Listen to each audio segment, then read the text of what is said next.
What's going on with the Donkey vid? Oh, I was gonna talk about streaming services. Donkey did a great video breaking it down, and I was gonna rant about it because I've been really having a fucking headache with all the streaming services that keep getting popped up. So I'll get to that. There's a couple other topics.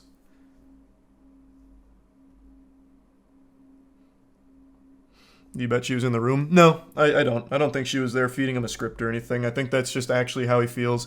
And I think it's because she was the only person that offered him anything after his bad breakup based on what he said.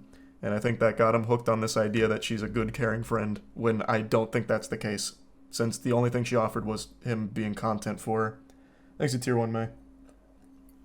The membership friend. But again, if he's happy at the end of the day, is what it is.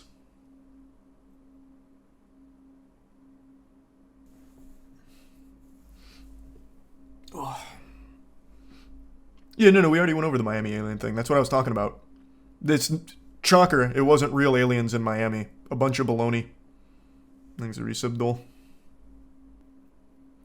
Is there any anticipated games that will compete with Black Myth Wukong for Game of the Year 2024? I don't know what all comes out this year. Black Myth Wukong's my most anticipated this year. Final Fantasy VII Rebirth, I keep forgetting, is right around the corner. That one's probably going to slap too. I'm looking forward to that. Other than that, I don't remember what else is coming. Oh, Tekken 8 as well, end of this month. That'll be fun.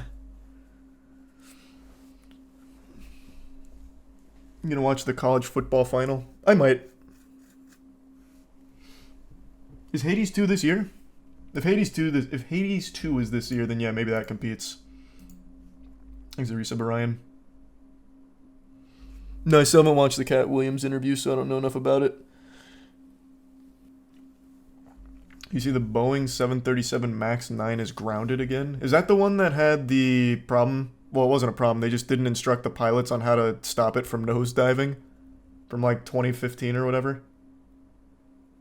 Thanks, Resub Fred. Silk Song's not coming this year. I'm 100% sure of that. And thanks for the... Oh, thanks for that, Doge. And thanks for the membership, Tyler.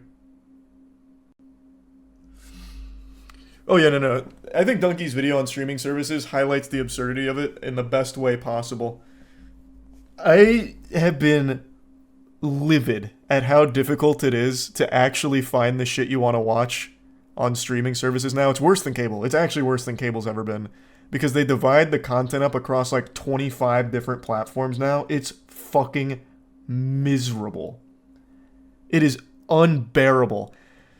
So like you'll have like 1 and 2 of a movie franchise on one platform, like Hulu, then you have to go to like Netflix to get number 3, and then you have to go back. Nothing illustrates it better than the official Pokemon Watch Guide that Donkey pulls up here. And I don't know what we do to fix it. Like, I just think, like, we're probably too far gone. So to watch Pokemon, like, if you wanted to watch every season, there's a whole guide on what you do. So you have to go through, like, 12 different streaming platforms because each one has different seasons. So you have to bounce around. And some of these I've never even heard of, like fucking Freevee. Try watching Yu-Gi-Oh! Netflix used to have most of Yu-Gi-Oh! Unless it lost it, which it probably did. Thanks for membership, Troy. Dragon's Dogma 2. Oh, yeah, that one as well. You haven't heard of Freevee? No, I've never heard of Freevee. I don't know what it is. And I've also never heard of the one underneath that, Hoopla, for seasons 10 through 12. Hey, congratulations, Chance. That's a big milestone. Piracy solves everything. And that's the point I was going to get to. I don't think there's anything we can do to stop this saturation of streaming services and like splintering all of the content across all of it, just fucking sprinkling tiddlywinks around there. But it is blown up piracy again. Piracy is now the easiest way and most convenient way to watch anything. It's crazy. There was a time where Netflix came out and piracy started to dwindle a little bit for the most part because Netflix was just so easy and it had like everything, like convenience. I think it was Gabe Newell said piracy is a consumer, I don't remember what he said, but basically he said Piracy is the direct result of being inconvenient with the official sources. I don't remember the direct quote. And it's super true. Netflix curbed piracy because it was so fucking convenient. You get one service, you get pretty much everything. And now we're at a point where it is so splintered and so hard to get any of it that it's so much more convenient to just pirate it.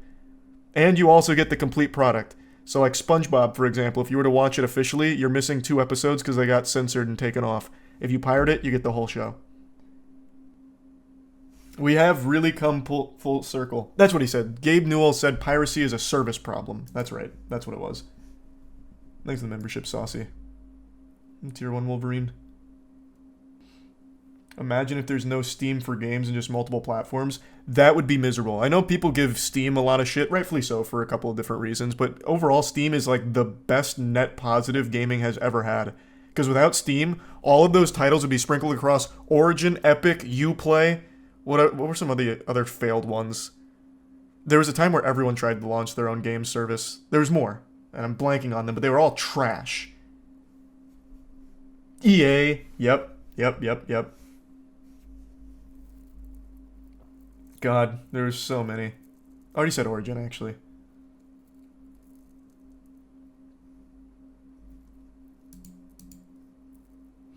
And probably not, Wong. Probably just gonna keep the Moby Huge in the back. Thanks for resub, Joe. Haven't busted that out in a long time. Did you see the dude who jumped in the Bass Pro Shop tank naked? How could I have missed it? Of course I saw that. And all the tweets went around talking about having his coochie out because his cock is like shriveled so small because the water was really cold.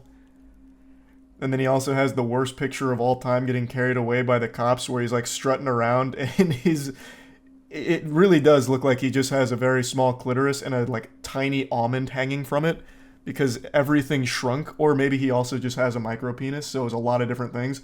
And now he will always just be the naked Bass Pro Shop bussy guy. Of course I saw it. That was everywhere.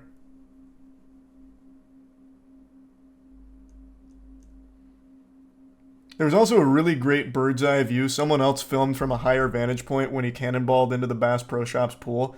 When he climbed out, he fell and hit his head on like the rocks underneath it and then just laid there like KO'd for a while before the cops like hog-tied him and carried him out.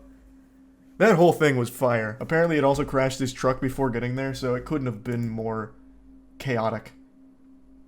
And congrats, Tyler. Congrats on the 9 days of being free of it. Let me guess, Florida? You would be correct. I believe it was Florida, right? Oh, no, Alabama. The exploding toilet was Florida. This was Alabama. No, obviously I can't pull it up on stream, man. It looks... When I first saw the video, chat told me about it and I looked it up after stream. When I first saw the video, I thought it was censored. They just used like really weird pixelation because I couldn't see his wiener in the pool.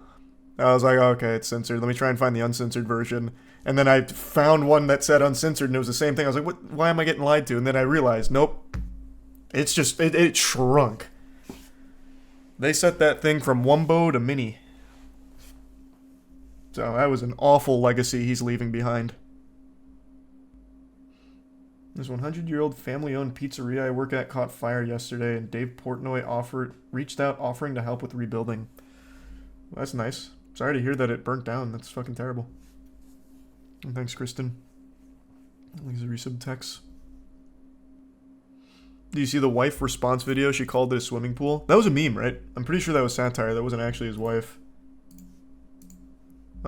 I'm almost positive. I didn't really look into it, but it was so over-the-top ridiculous that I'm pretty sure it was just satirical as a joke. What's the VIP reward do? Nothing. It's just there just because it was silly. Hold on, quick text message. Okay. Thanks for resub, Jar. You see Lud's video on Michael Reeves getting robbed? I didn't see Lud's video on it, but I saw Michael Reeves did get robbed.